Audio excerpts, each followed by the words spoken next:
सिखाऊंगा महत्तम समापवर्तक। देखिए, महत्तम समापवर्तक निकालने की दो विधि हैं। एक है गुणनखंड विधि, जिसको मैं आपको पहले ही बता चुका हूं, इससे पहले की वीडियो में निकालना सिखा चुका हूं। इसके बाद दूसरी विधि आती है भाग विधि।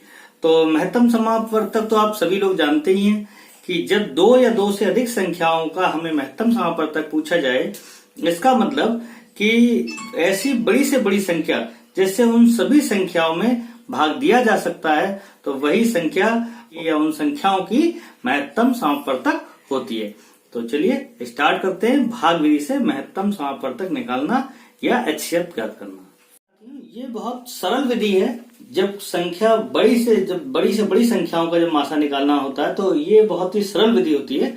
तो देखिए, इसमें क्या करते हैं, जितनी भी संख्याओं का हमें मासा ज्ञात करना है, मान लीजिए तीन अभी हमने संख्या ली है, 12, 16 और 32।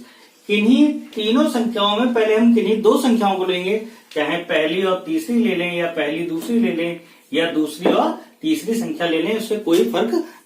अब हमने एक संख्या ली, छोटी संख्या को बड़ी संख्या से भाग देना होता है। कोई सी भी दो संख्या हम ले सकते हैं अपने मन से। देखिए, सबसे पहले 12 से 32 में भाग दे रहे हैं।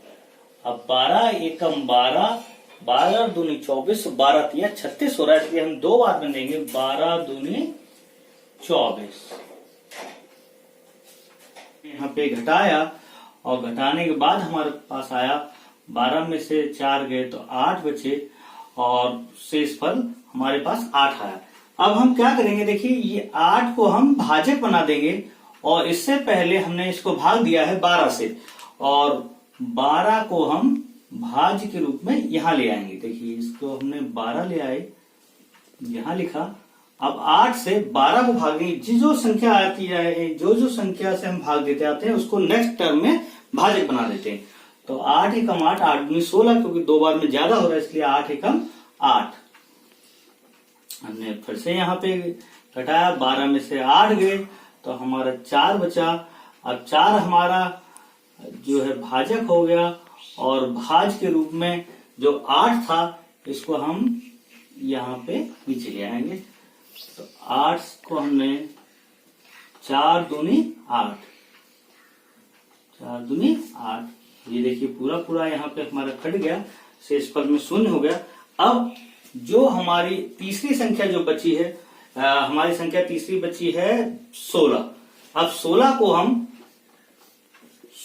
हम जो अंतिम भाजक होता है, अंतिम भाजक हमारे पास 4 है।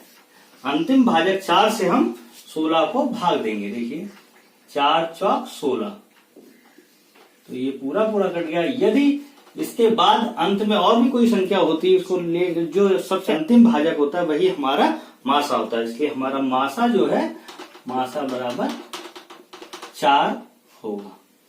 तो इस तरीके से हम और भी संख्या में भाग लेते हैं। हमारे पास एक संख्या 120, 144 और 204 का मासा हमें भाग विधि से ज्ञात करना है। तो जैसा कि मैं पहले बता चुका हूं, किसी भी दो संख्याओं को हम चुन सकते हैं। जैसे मान लीजिए 120 और 204 को सबसे पहले ले लेते हैं। जो छोटी संख्या है उससे हम बड़ी संख्या को भाग देते हैं। देखिए 120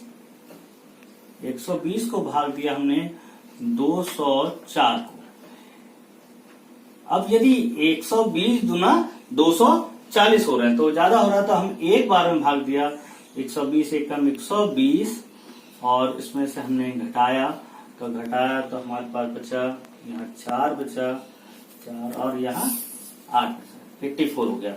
अब 84 जो हमारा शेषफल बचा है, इसको हम भाजक के रूप में यूज करेंगे और जो हमारा पहले जो भाजक था उसको हम भाज के रूप में बदल देंगे। तो यहाँ हमने 120 लिखा। अब 84 से हम भाग देके देखते हैं। देखिए ये भी एक ही बार जाया, क्योंकि 84 दुना जो है 168 हो रहा है, तो इसलिए एक बार गया। तो 84 घटाया हमने 11 में से 8, 36 बचा। अब फिर से हम वही करेंगे। जो हमारा पिछला जो भाजक 84 था, इसको हम इसे भाज्य बना देंगे और जो हमारा शेषफल है उसको हम भाजक के रूप में प्रयोग करेंगे। हमारा 84 यहाँ आ गया और 36 दूना 72, तो 2 बार जा रहा है 72। फिर से हमने देखिए घटाया, यहाँ पर हमारा 2 बचा, यहाँ 1 बचा, और फिर नेक्स्ट फिर से वही प्रक्रिया अपनाएंगे। फिर यहाँ हमारा ये जो 36 भाजक था ये हमारा भाज बन गया, और जो शेष पद जो है भाजक के रूप में प्रयोग होगा। 36 12 तिया 36। अब हमारा शेष फल खत्म हो गया। अब जो अंतिम भाजक है 12, इससे हम 144 रह गया, इसको हम भाग देंगे। देखिए 12 से 144 को भाग दिया, 12 बारम 144 पूरा कट गया।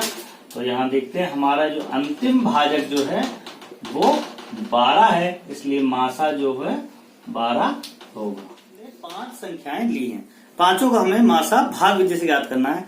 यदि आप भाग विधि से मासा ज्ञात करना सीख जाएंगे तो आगे विभिन्न प्रतियोगी परीक्षाओं में मासा निकालने में बहुत आसान होगा, क्योंकि ये तरीका बहुत ही सरल है। देखिए 5 विधि है। देखिए इसमें किसी भी 2 संख्याओं को हम सबसे पहले लेते हैं। जैसे मान लिया हमने पहले 42 और 36 ले लिया, तो 36 जो छोटी संख्या है उसको हम भाजक के रूप में लेते हैं, बड़ी संख्या को हम भाज के रूप में लेते हैं। देखिए 36 से एक बार 36 से कम 36, यहाँ पे हमारे पास बचा 6 बचा, और 36। अब जो नेक्स्ट जो हमारी जो पहले जो भाजक थी वो भाज बन गई, और जो शेष फल है वो हमारा अब भाजक बन जाएगा। तो 6 6 36। अब यहाँ हम देख सकते हैं कि यहाँ पे हमारे पास शेष फल कुछ नहीं बचा, इसका मतलब ये हमारा 6 जो अंतिम भाजक 6 था। फिर दोबारा से इस 6 से ही हम किसी अन्य संख्या को ले लेते हैं। मान ली 24 को लिया हमने, जब 24 लिया तो ये भी 6 चौक 24 हो गया। अब फिर यहाँ कुछ नहीं बचा, इसलिए फिर से शेष फल हमारे पास जब नहीं बचा, फिर से अंतिम भाजक है, फिर से हम 6 को ही भाजक के रूप में यूज करेंगे। और मान लिए हमने ले लिया 12 लिया, तो 12 6 दूनी 12, ये हमारा फिर से यहाँ कर दिया। अब फिर से अंतिम भाजक हमारा 6 बचा, और संख्या जो हमारे पास 12 हो गई, अब खाली 20 रह गई।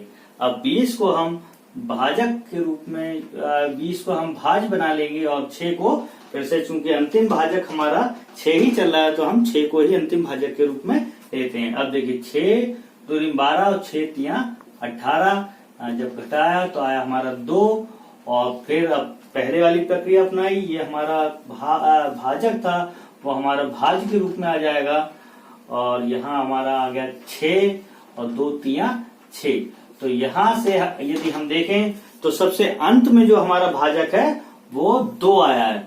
तो मैं पहले ही आपको बता चुका था, जो भाग विधि में जो सबसे अंतिम भाजक होता है वही उन संख्याओं का मासा होता है। तो जो मासा हमारा आया बराबर 2 आया। तो मुझे उम्मीद है आप सभी को ये तरीका समझ में आ गया होगा। इस तरीके से आप क्वेश्चनों को सॉल्व कीजिए, और इसको तरीके से मासा को या HCF को सॉल्व करना सीख सकते हैं आसानी से।